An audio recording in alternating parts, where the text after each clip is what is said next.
Hello guys and welcome back to the Josh channel, where today we will be going through the Premier League predictions for week 1 of the Premier League season. Unfortunately, I have it was meant to be a predictions video with Reece Russell, but unfortunately Reece has yet to appear. Reece asked me to schedule the stream for 8:30 tonight, so I'm not honestly too sure what's happened to him, but unfortunately he's not here. And there's predictions to be made, and obviously the Premier League games start tomorrow night, so we're going to have to go ahead and get it done with. So it's just going to be me kind of just talking away, going through the games. We'll fly through them, give a bit of detail. Of course, this will obviously work over the course of the 38 week seasons. Reece hopefully will be with me from Reece will hopefully be with me from next week onwards. As I said, as we talk through all the games for this week coming up, put your prediction in the chat. I will be keeping track of all predictions. What we're going to do is we're going to do 3 points for the exact correct score, 1 point just for the correct result in general, and then for one game out of all the games that are being played, you pick to choose your goal scores for that game. So one game you choose your goal scores for, and if you get a goal score right, you bag yourself an extra 2 points, just to make it a bit more competitive and just make it a bit more thoughtful, just to kind of throw cat on the pigeons, something a bit different to what other content creators do. So again, as I said, sadly Reece is not here. I'm not entirely too sure where Reece is. So it's just me. It's just me, which I don't actually think I've ever done a live show where it's just me. So hello Shane O'Donnell, how you doing? Hello Richard, thank you also for being here. Apologies, it is not what it is advertised to be, but there's not much you can do. I just have to kind of adapt to the current situation. So we will obviously get started. We'll start off with the game that kicks off the Premier League season, which I'm sure everybody's incredibly excited for the Premier League to be back. So we start off with Brentford and Arsenal at the Brentford Community Stadium. Yeah, Brentford's first game back into the Premier League at home to Arsenal, and I honestly don't think you could ask for a better game if you're Brentford. To have your first game in the Premier League in a bloody long time, at home against Arsenal. Obviously, Arsenal aren't as big as what they used to be. They are a banter club. Generally everyone just laughs at them. Even if you're an Arsenal fan, you're probably laughing at yourself now. You're probably laughing at your own club. I think this is literally the perfect game for Brentford. Brentford haven't signed anyone out of this world. There's no one you look at and think, oh my god, what a signing.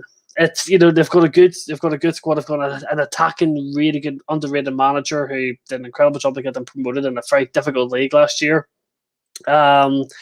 I've kept Ivan Toney, which was expected. They were always going to keep Ivan Toney when they got promoted to the Premier League. So I thought they did very, very well in that case. Arsenal, on the other hand, I don't really understand what Arsenal's transfer policy is. Like signing 35 million for Aaron Ram. Like why?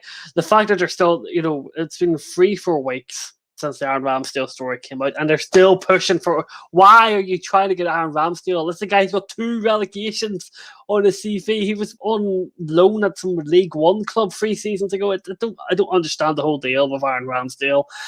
Ben White's not a 50 million player. It's English tax. When you're English, you get an extra. It's like fat. Anything you buy in the UK is 20% fat. It's like that with English players. It's just that extra percentage automatically added on, no matter what club or where they're from or anything like that. Arsenal have not looked particularly great in pre-season. In the little London pre-season thing we did, it was in a wee London series we did. They lost to us, got outplayed. They lost to Spurs, who were not even that good. They lost to Hibernian. They're not looking particularly good, and Arteta's still looking a bit close. I do fancy Brentford to get something out of this, for sure. But I think I don't think they're going to win the game. I just think Arsenal do have some good players. Aubameyang's still a good player. Pepe's starting to find his form. Martinelli's a great young little player.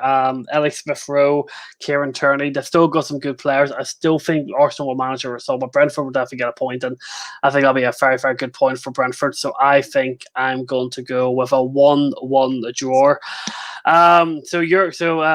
Shane O'Donnell, you've got 2-1. You've got Saka, Ajay, and Tony. It'll be great to see Tony scores. Helly, you've got 2-1. Brentford as well, and Richard, you've gone with 1-1 as well as me. Yeah, I think Brentford will get a result out of this game. Being at home, first game of the Premier League against Arsenal, they'll absolutely bag themselves a point. I can't see it being any other way. First game on to Saturday, which is obviously a very big rivalry between the Manchester United and Leeds United at Old Trafford. This game's on BT Sport for anyone in the UK. If you're anywhere abroad, I can't really help you because I don't really know. Yeah, this is a very interesting game. I'll start off with Leeds. Leeds haven't really done. I don't think they've actually done anything significant in the transfer window. As far as I think it's very much the same. They've pretty much got the same core squad. Marcelo Bielsa has signed a new contract today. I think that was officially announced from Leeds, which is a great piece of work from Leeds, as you'd expect. Leeds have had a very bad preseason. I looked back at their preseason results.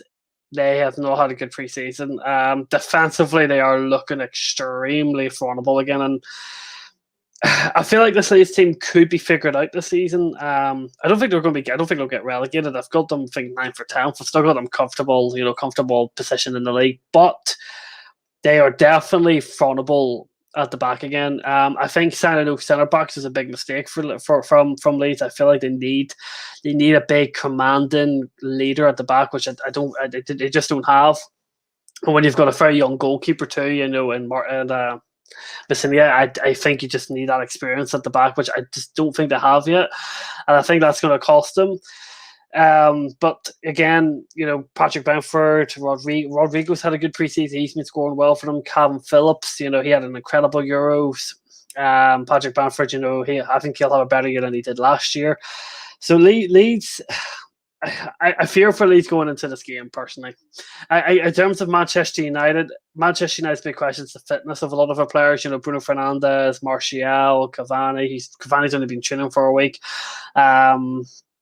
Who else? Rashford's not playing. Fred's been playing Copa del Rey. So there's a big question mark over Manchester United's fitness and what team can Solskjaer realistically put out that's still relatively strong enough, but at the same time, can manage the fitness levels. Because as I kind of seen with Chelsea in the Super Cup yesterday, the players that just came back from these international tournaments are really lacking the fitness and lacking that sharpness, even to play a 90-minute game. So Leeds in terms of the advantage of fitness. Well, they'll have the fitness of Manchester United, but will Leeds be so vulnerable defensively? I really, really don't know. So Reece is here. Reece has arrived. Hey pal, sorry, I was just wrapping up that stream there. I was on the Man United agenda this evening. We ran over just a little while, which is okay. Just talking some stuff over, but I'm here. So what game are we on? Well, first of all, give your very quick prediction for Brentford and Arsenal. I've won with 1 each. Brentford versus Arsenal. I've gone 3-1 Brentford. 3-1 Brentford. Yeah. Okay. Fair enough. I've gone with 1 each. So I'm currently on Manchester United and Leeds. That's basically just saying Leeds. Leeds have obviously had a full preseason. Most of their players are quite fit, ready to go. Defensively, look like a shambles, and that's basically just saying about Manchester United. is that Manchester. There's a big question over fitness for United. How what team can Solskjaer realistically play that is fit and able to compete against Leeds. And what's going to be the intensity in this game is going to be extremely high. But my prediction for Leeds and Manchester United is I'm going to go with a 2-1 to Manchester United. I think Manchester United have the goals. I think Greenwood's going to start up front. Cavani's definitely not going to play in this game. He's only literally, I think he's been training for no more than 3, maybe 4 days. Bruno will probably only play 60, 70 minutes before he's subbed off. But I feel like that's going to be enough. Leeds defensively, you're going to a fully packed Old Trafford. Old Trafford's going to be up for it. Leeds again at the back. Don't convince me at all. I've looked back at the pre-season games. They look worse at the back than they did last season, which is something. So my prediction for Manchester United is to beat Leeds 2-1, which will make Manchester United fans very happy. But what do you think? Pretty much agree your sentiment, mate. I don't particularly think they are good enough at the back. But then again, that's pre-season. You don't know what they're going to be like during the season itself. It could just be a complete turnaround. We never know. But United... Man United, I just got a feeling the way we played against Everton is just the perfect way to go into the season. I don't fear Leeds. I think the way that we can go into the season, we can use them. We can effectively use them as a training game as well in terms of building up intensity, building up in fitness, and just dismantle them. We certainly have the quality. We've got some good players that can actually take the game to them. We can certainly hold them off as well, control the game, dominate the possession, make more use of it this time. So I certainly think we've got more ways of handling the game than many would expect. So I actually think it's going to be a lot more entertaining than 2-1. I'm gonna double Man United's scoreline. I'm going to go 4-1. If you score the first 20 minutes, you're going to hammer Leeds. It's as simple as that. There's nothing worse than for Leeds going away to Old Trafford on the first game of the season when there's a great feel around the club with Sancho, Varane, good squad. It's a death sentence for Leeds. And if Marcelo Bielsa, as much as he's an incredible manager, if he goes out there to attack, he's screwed. He has to swallow a pill. He has to be more conservative because United will do what United are very good at doing, and that's just Ripley's on the counter-attack. And will he learn his lesson? We'll find out on Saturday, won't we? We will find it. I'm just getting I've got all my predictions noted on my phone, so I just wanted to make sure I had all the. I'm doing this on the spot. No, because obviously I'm in like Doug's thing. Obviously, I've got Rich's predictions I done last night. I wanted to keep it exactly the same. So someone did say 5-0. Honestly, with Leeds defense, you don't know. I think, as I was just saying before you came on to it, I think Leeds not signing a focal big centre back, a leader, a focal point at the back is a big mistake. You got a young goalkeeper and inexperienced defense. They needed to sign someone. They need a commanding centre half. As good as Robin Koch and Llorente need a big season as well. They need to keep fit. They need to gel properly, but they need someone there beside them. They need someone better beside them. All right, so moving on to a bit more of a game of turf and war between Burnley and Brighton. What an exciting game this is! I'm absolutely on the edge of my seat. Like Burnley have literally signed no one. They've signed like one guy. I think they signed one guy, and that's it. Brighton have made some okay signings again.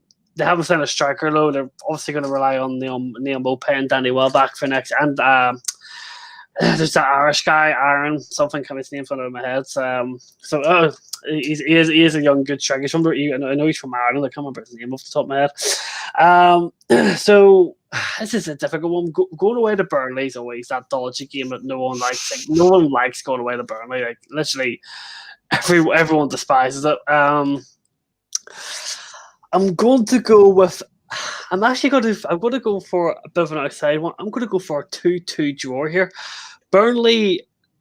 Here we are, Reece. Right. Burnley have actually been playing attacking football in the Premier League. Was going to check for Reece consistency, but don't need to.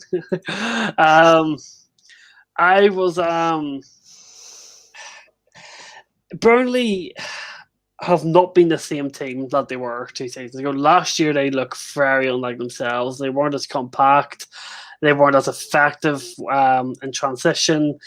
defensively, their defensive shape just wasn't the same. I know there's a big part there, did have some injuries and stuff, fair enough, but they just didn't look like the same team.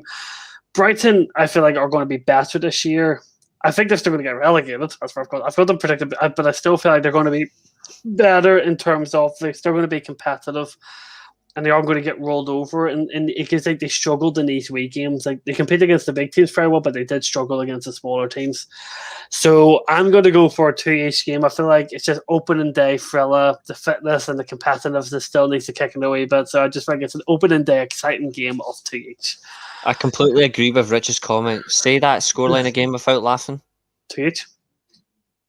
He's still laughing, fuckers. He's still laughing. He can't do it. He can't do it. Can't. Go ahead, Reece. What's yours? Well, I'm going to agree with the lovely Norwegian lady, Helle. Butchered your name. My apologies. I'm going to get killed later. I swear to God, I'm going to get killed. I'm sorry. Helle, I completely agree with the scoreline, mate. 1-1. Burnley, Brighton. I don't see any goals in this. I see a compact game back and forth. I do think Brighton are getting relegated. Hope to hell, because that would be funny, because all the people that talk about XG and rate it so highly, can we see your faces when that happens? I just don't see anything from them that sparks excitement for they're going to do anything. And we all know the Burnley way. It's shit boring football. Get a goal, and get defensive, and just take it from there. That's the Burnley way. They call it a happy place, Turf Moor. I call it a shithole. Ellie, I need your prediction for the United game. I don't see it, by the way, just to let you know. But I just don't get any sense of a clear winner in this game unless it's like the odd goal or Chris Wood scores a penalty. I just don't see anything. So, yeah. Happy place 1. Hipster FC 1. Richard says 1, and candidate for last match of the day. Yeah, candidate for please don't put it on. This is really random. Do you watch Match of the Day? Do you? I watch Match of the Day, but when Jermaine Genius is on TV, I physically mute my TV. Yeah, too bad. And I mute Danny Murphy as well because they're both pathetic. Yeah, and don't know what they're talking about. Yeah, he is a bit of Yeah, honestly, God, there's so many people exposing themselves for stupidity in football right now. Danny Mills, Danny Murphy, Jermaine Genius, we already know. But recently, the most stupid person I've seen in football is Sean Wright-Phillips. How can you come out and say Ben White is a better signing than Raphael Varane? How? Moving on to the next 3 o'clock game at Stamford Bridge, and it's Chelsea kicking off against Crystal Palace. Let's see. This is the thing about Chelsea. Right? This is the thing about Chelsea. Chelsea playing 120 minutes against Villarreal changes the complexity of this Crystal Palace game because the players were dead. Like the players, I don't do my own team stopped after the film was last year. Correct score, but the one. Okay, that's fair. Okay, that's fair enough. I'll let you off for that. It's commemoration. we all know she secretly means 5-0 Manchester United. Okay. Well, that's what she's praying. I have to say, Hallie does a lot of pacing on match day. I like to hide in bed because I just sit there and drink a bottle of Pepsi Max and eat a bar of chocolate. Just remember though, Coke's better, guys. Just don't listen to Reece. But between Chelsea and Palace, Chelsea the first half played incredibly well, literally out of this world. And the second half, we played like Sheffield United from last year. It was the game with 2 halves, and a massive part of it was fitness. The fitness of Chelsea just wasn't there. None of those players played 90 minutes in pre-season. Less of them. For example, the two centre backs. The two centre backs, Two and Chilo, but they aren't going to play against Palace, nor are they going to basically be here. But by the end of the transfer window, Havertz looked absolutely dead. Ferner looks like he's still trying to get fit. So I actually think it's going to be. I'm going to say it's going to be a 1-0 win for Chelsea. I think it's going to be a terrible watch. we are probably going to concede a couple of chances to Palace. But Palace, it's a whole new squad going away to the champions of Europe. Patrick Vieira, I just think Chelsea have been lucky to get Palace at home on the first day, because any other game I could see us losing. But this is a game I see us winning, but it's going to be really ugly, really gritted, and honestly, Chelsea are going to be extremely. Chelsea will be tired by the 50th, 60th minute. So Chelsea are going to win this game 1-0. Reece, what do you think? You already know my scoreline. That's the funny thing. You know my scoreline. you have to tell my fears. So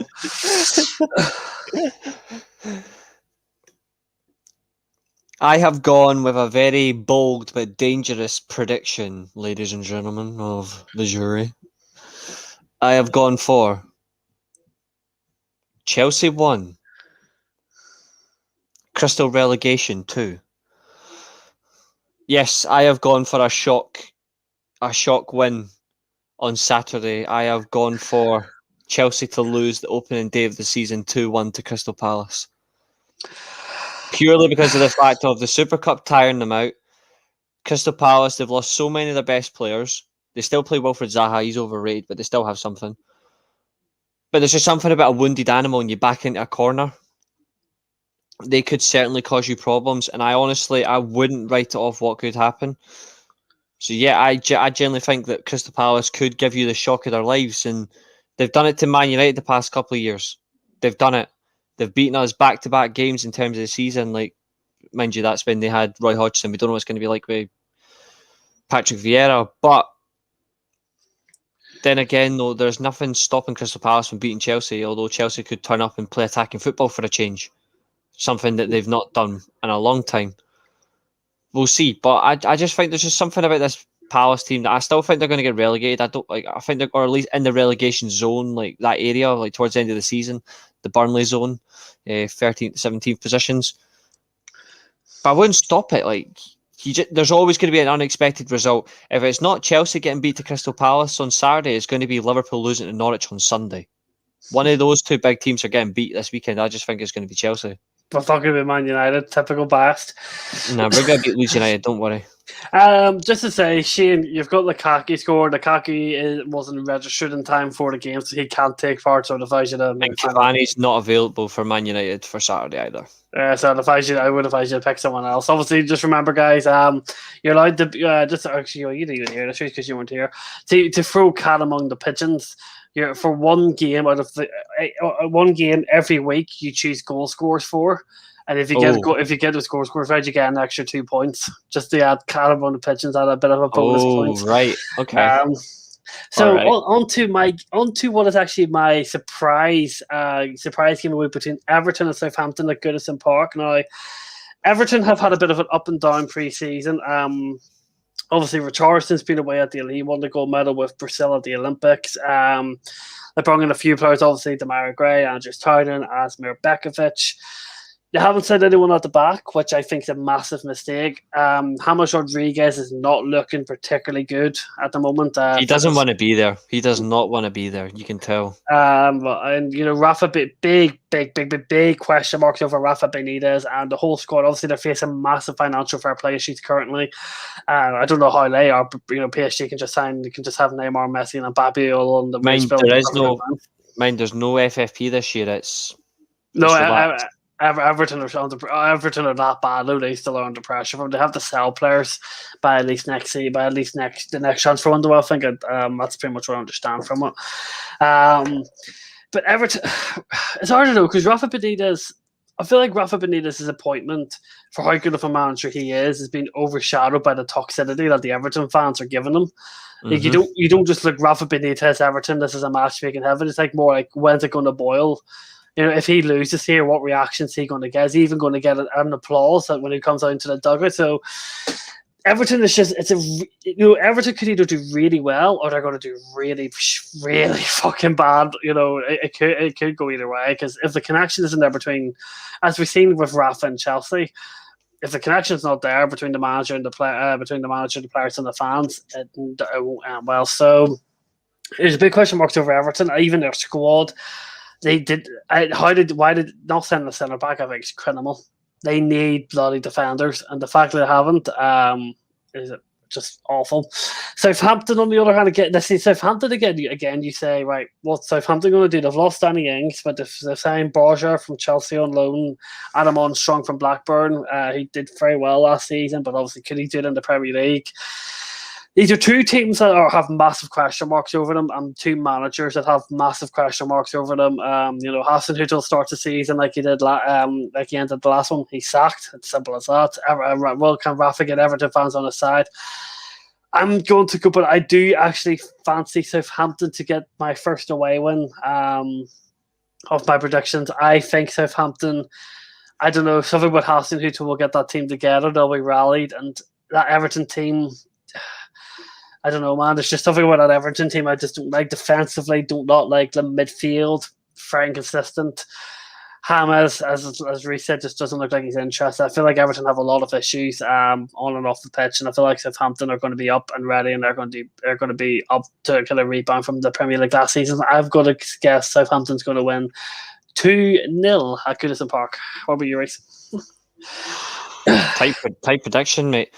I've literally just seen something I think is absolutely appalling, and it just caught me off guard. There's been a shooting in Plymouth. There's been a shooting in Plymouth. It's not being treated as terror related.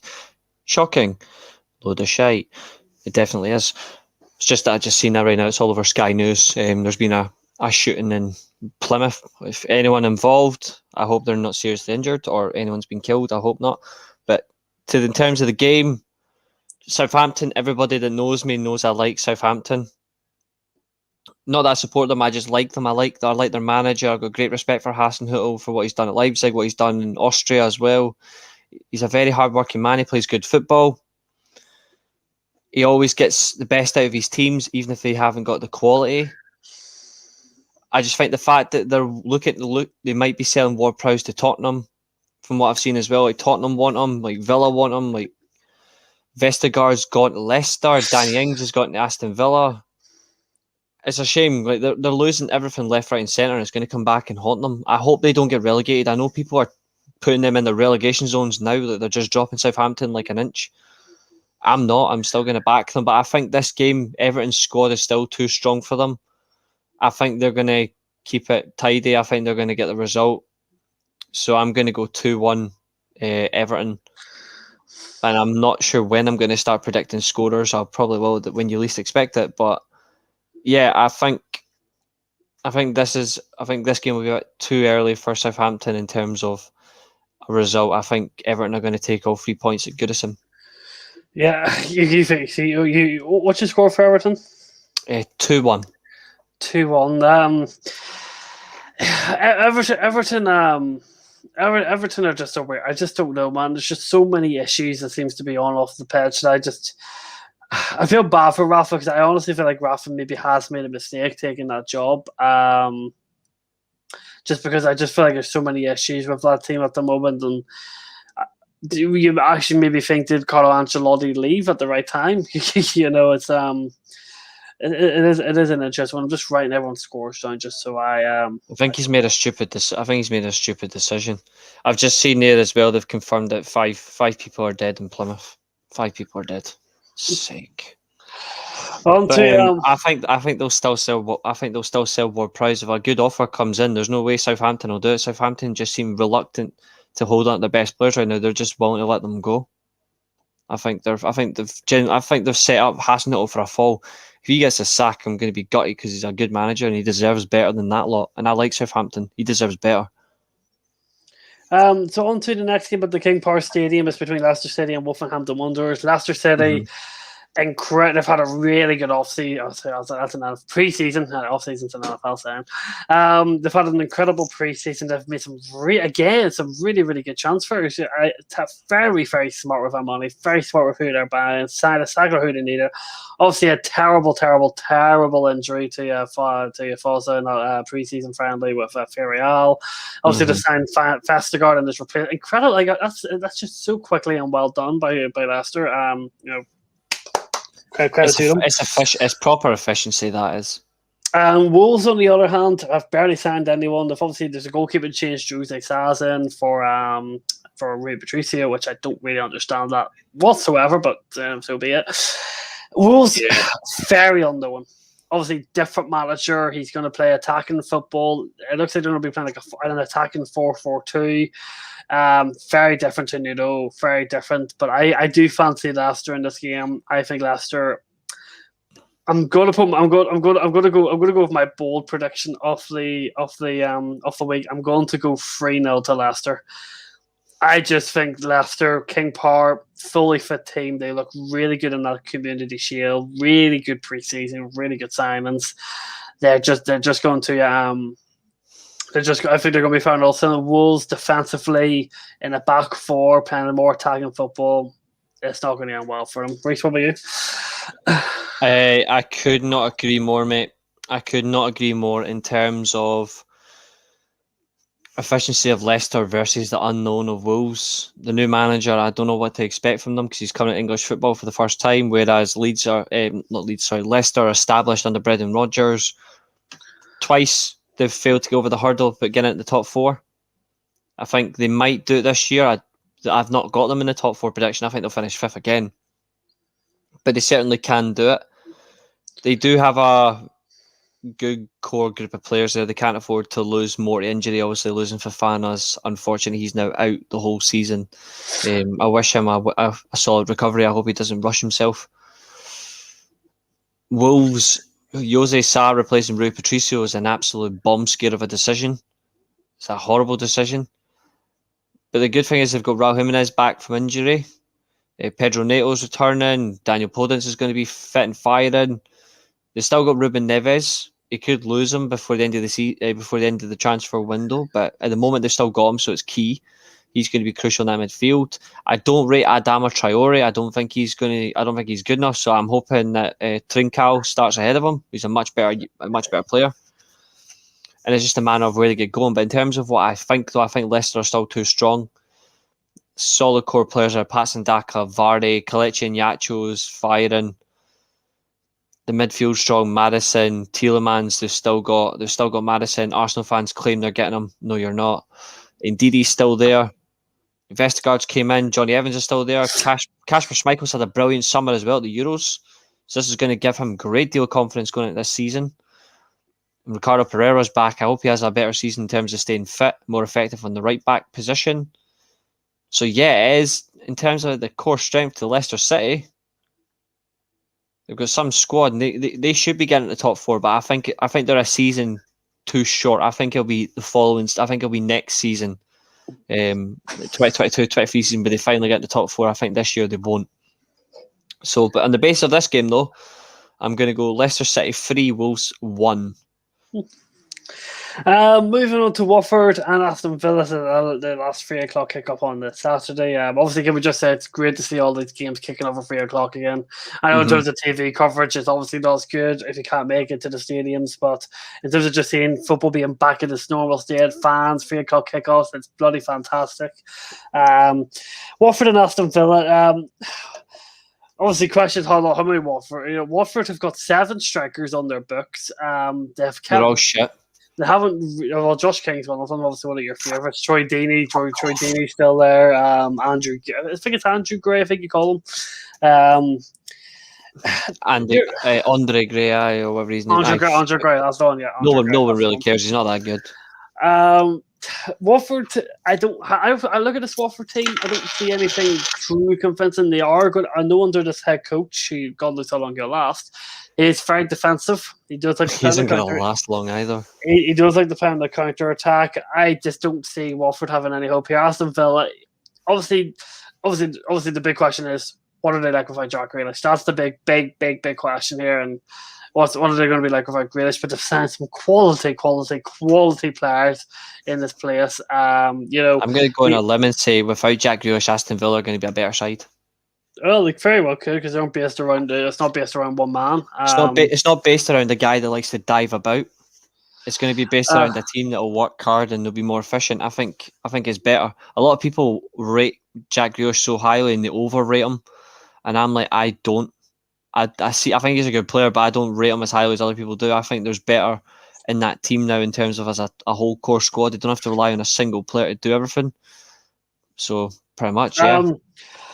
I just don't fancy Watford at all. I don't. I'm going to go with a 2-0 Aston Villa win, and I'm going to use my goal scoring tag on this game for Danny Ings. 2 goals from Danny Ings to secure the win at Vicarage Road. So over to you, Reece. I'm going to go a step further. I'm also going to bring in my goal scorers. I'm going to go 3-0 Aston Villa. I'm going to go Watkins, Ings, and Leon Bailey to score. Some really good players they've got. Obviously, as the Aston Villa chairman said when they announced to Jack Grealish, we didn't plan to replace him with one. We planning to replace him with 2 or 3, and that's exactly what they've done. They have. They've got Watkins in that position as well. They've got Bailey. They've got Buendia. It's smart, and they've got Traore as well still. So they have got talent there. So massive respect to Aston Villa, the way they've spent money. They've been very clever. They've been very efficient too. Oh, Hallie, she's her goal scoring tag. She's got Ings and Bailey. Shane O'Donnell's just putting names down for every. So I look like he's just trying to get voice fights everywhere. So we'll give him credit. Well, he's obviously trying to show off his tactical nous. He's used his goal scoring bonus on Villa. So Shane O'Donnell has officially put in goal score bonus for Villa. I will tag that down. So, on to the late kickoff on Saturday between Norwich and Liverpool. This game will be on Sky Sports for anyone in the UK. Norwich again. Honestly, it's going to be another yo-yo season. They're going to come up. They're going to pull off a few upsets there and then, but they're going to go straight back down. They are such a young, inexperienced squad. Daniel Farke in the Premier League tactically. He's a David Wagner of German football, because obviously Wagner isn't. He's so stubborn. He just won't change his ways. And again, it's exactly the same as I was saying about Leeds. They've signed no centre backs. They've lost Bandana. Timo Pukki's not existent in the Premier League. This Liverpool team, again, very similar. This Liverpool team, Mane's had a full preseason. He's looking okay. Salah's exactly the same. He's having a full preseason. Their midfield is looking quite good. Defensively, obviously, there's questions. Obviously, why can't Van Dijk start and stuff like that. But obviously, Robertson too. But they're going to hammer Norwich. I'm going to go with a 3-0 win. I think Liverpool are going to run ragged here. I think Norwich will pull off an upset at home. They obviously the best City last time they're in the Premier League at home. They'll do that to some team. But I really cannot see Norwich doing anything here whatsoever. Reece, what about you? Sort of similar view. They've made some decent signings. Gilmore on loan. They've brought in Rashika, who I think is a brilliant signing. They've brought in Sargent, who isn't good enough. Unless you're an American that I know, an American football fan who thinks he is good. Well, when I watch German football all the time, I can tell you Sargent is shit. But losing Buendia is key. They lost him at the trolling club, because obviously we all know Villa's been trolling Arsenal all summer. It's been absolutely beautiful. But I don't see anything for Norwich in this game. But I don't think Liverpool are going to score I don't think they're going to score 3. I think they're going to score 2. I'm going to go stripper pole City 0, Liverpool 2, because we all know Norwich, they go up and down like a stripper pole between the Championship and the Premier League. There should be a separate league for clubs like Norwich and West Brom and Watford, Fulham as well.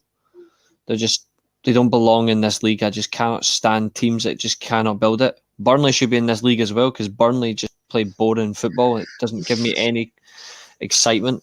I probably get more excitement watching like a rerun of Countdown or Emmerdale, and I hate Emmerdale. But no, in all fairness, I have got such a dislike and distaste for Liverpool. But if Norwich get something out of this game, I swear I will be shocked. But I just don't see anything about Liverpool where they're going to kick on a run. I just think they'll win this game, then they might stagnate for a while. I think they might have an upset here or there soon. So on to the first game on the Sunday at 2:00 between Newcastle United and West Ham United. Newcastle obviously had, I think, Joe Willock's their only signing, if I'm not mistaken. I don't think they've signed anyone else other than what Joe Willock went Joe Willock's for. I'm aware that's the only signing. Joe Willock though is a very good signing, nonetheless. Definitely a missing piece of that Newcastle team. West Ham, obviously, West Ham haven't signed. They've only sent me one signing, which I think Areola on loan. That's right. I think that's the only sign they've made. They were looking at Tammy Abraham I'm potentially looking at Kurt Zuma, but no interest. So this is between two clubs who have good squads. Newcastle massively underachieved last season for what they have. West Ham, incredible job, incredible job. So it's gonna be it's gonna be an interesting game, but I've got this game ending 1-1. Going to St James's Park is an incredibly difficult thing to do. Yeah. I feel like Newcastle's style of playing under Steve Bruce will frustrate West Ham because West Ham aren't particularly great at breaking down teams. There's some talk that Antonio may not actually be able to play in this game, which is a big loss for them. And if Antonio's injured, West Ham literally have no one else to put up front that could do anywhere near the same job. Newcastle they've got a good squad. They've got a good counter attack. I think to be fair, 2 seasons ago with Steve Bruce, their home form was actually quite good. Because even though the Newcastle fans despise the guy, they get behind the players and when the game's showing on. So I think this is going to be a 1. I think it's going to be a 1 each between Newcastle and West Ham. Very interesting prediction there. Very interesting prediction, my friend. I completely disagree with it. well, it's natural. It's my job. I think this is going to be there's something about this game. I don't know what it is. I've got such bad vibes that it's going to be the most exciting game of the weekend. There's just something about this game I don't know. I think it's just like David Moyes will just want to embarrass Steve Bruce, and Steve Bruce will just come out and do classic shitty Bruce ball, which is non-existent. I just got some mental bad vibes. So I've actually gone Newcastle United 2, West Ham 3. Okay. I don't know. I just think you're going to get a bit of an upset in this game, where like the upset of the fact there's going to be more goals than good performances. I think some players are going to be a bit lackluster. I think you're going to get a shock in this game as well. I think there will be a shock in this game. Particular player getting sent off. I think there could be. But there's some players in that Newcastle team I just refuse to rate, like Callum Wilson, the Longstaff brothers. They're missing a short stick. I don't rate Joe Linton. I don't rate that Almiron. But in this sort of system, they seem to work. So I think he has to get the best out of them any way he can. But the goalkeeper situations for Newcastle's why I think they're going to concede 3, because they don't have their first choice goalkeepers. And we all know a back 5 losing, not scoring past Bury says it all, really. So, Newcastle United 2, West Ham 3. That definitely will be the contention for the last game of match if that was the case. And then on to our game of the week and our final game of the week at the Tottenham Hotspur Stadium between Spurs and Manchester City. Manchester City obviously have signed Jack Grealish. Fabrizio Romano has broke today that Spurs are going to be paying €150 million for Harry Kane, which it's hard to see how Spurs turn that down. That's apparently what the fee was, and the annual leave really is going to be budget over 10 million, which I guess is annual leave at the end of the day. City, as we've seen in the Community Shield, are missing a lot of first team players. They don't really have much of I'm trying to figure out how to describe it, but they don't have much of a core. They don't have much of a. For once, it's a good thing they don't have a core. They just don't. They don't have they don't have a core. They don't have a fit. Half their players are not fit. Half their players couldn't play a pre-season game. That Community Shield team kind of said it all in terms of what was available and what they could play. So I feel like this is going to be a lot tighter. But obviously, the big issue is there's no way Harry Kane plays against Spurs City. There's just zero way it happens. Like, even if he's on the bench, I'd be extremely surprised. And for that reason alone, for Harry Kane not playing, I just don't see how Spurs. Son has looked very clueless about Harry Kane. He's not a striker whatsoever. They do need to get a striker, and obviously we kind of blocked that Lautaro Martinez do with Lukaku, which was obviously officially announced today. Woohoo! I think City are going to win this game, but I honestly think City will struggle. I think it'll be an ugly win. I think it'll be it'll just not be a game that's probably worth watching. We'll watch it anyway because we all want to watch football, and that's the game of the week and whatever else. But City will win it in un-City-like fashion because I just don't see how Spurs could really create too many chances for Harry Kane. And from what I've seen in pre-season, that's very much what the case is with him. What about you, Reece? Hard not to agree. I got the impression if Harry Kane ends up staying, I don't think Harry Kane should play until the end of the month. I don't think he should be in any Spurs starting lineups or even like in the squad until the end of the month. Purely because you have to see what's going to happen in his future. I think it's a bad decision to play him, even though he will get you goals or assists. I think it's just there'll be too much on his mind. But I don't actually think City are going to win this game. I don't think Spurs are going to win. I think it's going to be a 2-2 draw. I think Nuno's actually got this team playing really well. He's got them playing in the 4-3-3 particularly well with Lo Celso and Dembele and Dele Alli. He's getting them playing really well, and then he transitions it into a 4-2-3-1. He plays Dele Alli in his natural number 10 role, so he seems to be balancing the team out really well in quick transition from attack to defence or defending to attack in quick transition. And it feels good to see that in the sense of Spurs, in a way, returning back to what they're known for, which is good attacking football. So we'll see what happens. But Spurs have a core. Man City don't. Man City don't have most of their best players at the minute. They're playing some of their young players who've actually been particularly impressive in pre-season. It's just what do they do going forward? I'm not sure. And on the grounds of that, makes it a little bit unpredictable. But I don't see either team winning this game at all. I don't. I think it's going to be a cutthroat game and it's going to be a draw. So I'm going to go 2-2. 2-2. And that brings the end to our week one of our predictions. I have got everyone's predictions recorded down on my phone here. So that's the one when we go back live. The plan here, the only reason we're live tonight is just due to notice because obviously the Premier League starts tomorrow night and wasn't many time to pre-record and get the episode out. And I plan on sleeping in on my holiday tomorrow. I'm on holiday. I plan on sleeping in. So most of these times these will be pre-recorded. So you'll leave all your predictions. You'll leave all your predictions in the comments of the video, and I'll go back and check them. Plus, it's also easier for you guys to put them in the comments on a pre-record thing. I can just take a screenshot of it and then put it in a folder while I have to record all your screws live on my phone for the chat on StreamYard because I can't go back and do that. So these will be pre-recorded. I think me and Reece agreed to record on Wednesday, so I'll be out on the Thursday, and then any midweek games like say the Christmas period, and then that's when we'll start going live since it's pretty easy to do. So as I said to everyone, it's free. It's 3 points for an actual correct proper scoreline, 1 point just for the general correct result, and then 2 points if you get your goal scores right on your chosen game. So it's and the winner. I think we agreed it was £100 to the winner. I think we agreed, wasn't it? That's what you said. That's what you're paying. Yes, that's nothing to do with me. I'm not paying. It's your channel, mate. I'm just a co-host. All I'm doing is watching as I kick your ass. Because we all know every time you come up against me, Helly's in the live chat. Every time you try to predict against me, you always get your ass kicked. No, I'm just going easy on you, man.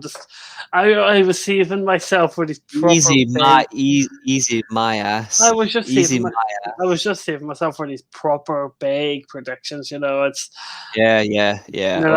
I didn't really care. I didn't really care about the Euros.